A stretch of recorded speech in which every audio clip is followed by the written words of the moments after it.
Ma waxaad mar walba dareentay in waqtigu kaa dhammaanayo adigoo aan wax badan qabanin? Dadka guulaystay kama caqli badna ee way ka nidaamsan yihiin.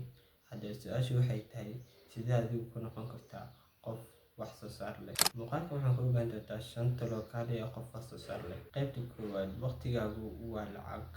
Qof kasta oo dunida saaran waxa uu leeyahay 24 saacadood maalintii, balse farqigu waxa uu ku jiraa sida loo isticmaalo. Haddii aad dareento waqti yari, waxaad u baahan tahay inaad maamusho waqtigaaga. Isku day inaad isticmaasho farsamooyinka sida time blocking iyo Pomodoro technique. Waa farsamooyin kaa caawinaya in hawshaadu u dhammaato si xeeladaysan. Qaybta labaad ku bilow maalintaada morning routine fiican oo ka dhigaya mid wax soo saar leh. Dadka wax soo saarka leh waxay leeyihiin morning routine fiican si ay maalintooda u noqoto maalin qurux badan. Waxay leeyihiin waqti ay soo kacaan, waxay leeyihiin wax ay qabtaan, waxay ku bilaabtaan maalintaada ka dhig maalin qurux badan. Samee 3 hawl oo muhiim ah, kuna celceli 21 beri si ay kuu noqoto caado wanaagsan. Qaybtan saddexaad ka fogow distractionka. Dadka waxqabadka leh ama wax soo saarka leh waxay iska yareeyaan waxyaabaha maskaxda ka jeediya marka ay ku jiraan hawl adag ay qabanayaan mise hawl walba ay qabanayaan waxay iska jeediyaan waxyaabaha ka mashquulinaya hawshaas. Qabashada shaqo muhiim ah iyadoo notification kuu daaran oo kuu soo dhacayaan, taasi micnaheedu waxay tahay guul la'aan.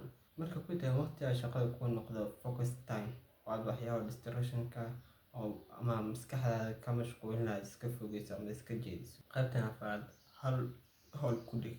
Shaqadaada ugu muhiimsan samee marka ay maskaxdaadu tahay fresh oo ay nadiif tahay. Inta aadan seexanin ka hor waa inaad samaysataa to-do list oo maalintii soo socota aad qabanayso. Waana inaad kala hormarisaa sida ay ugu muhiimsan yihiin, sida ay u kala adag yihiin. Waayo wax walba adiga ka bilaabto hawsha ay kuu sii fududaanaysaa. Waa inaad isweydiisaa maalin walba hawshaada ugu muhiimsan waa tee. Waa inaad focus ka saartaa taasi si aad u gaarto hawshaada ugu muhiimsan aad u qabato usoo gudbiyeysa xilli hore.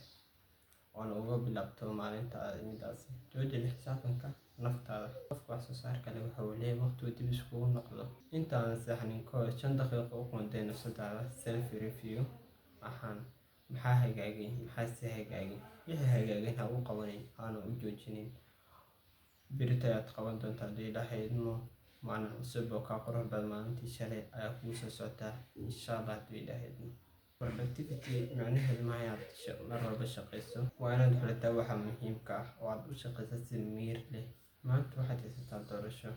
Waa inaad maanta bilaabtaa ama inaad iska dhahdaa waxaan sugaa waqti ay iyadu imaataa. Waxaan ku dhihi lahaa mar walba waqti ay iyadu imaanaysa ma jirtee waa inaad adigu doorataa. Waxaa la dhahaa opportunity-gu adiga kuma imaanaysa waa inaad adigu abuurtaa. Waqti ay iyadu toos u imaanaysa malaha, waqtiga ku habboon tahay la gaarayo malaha.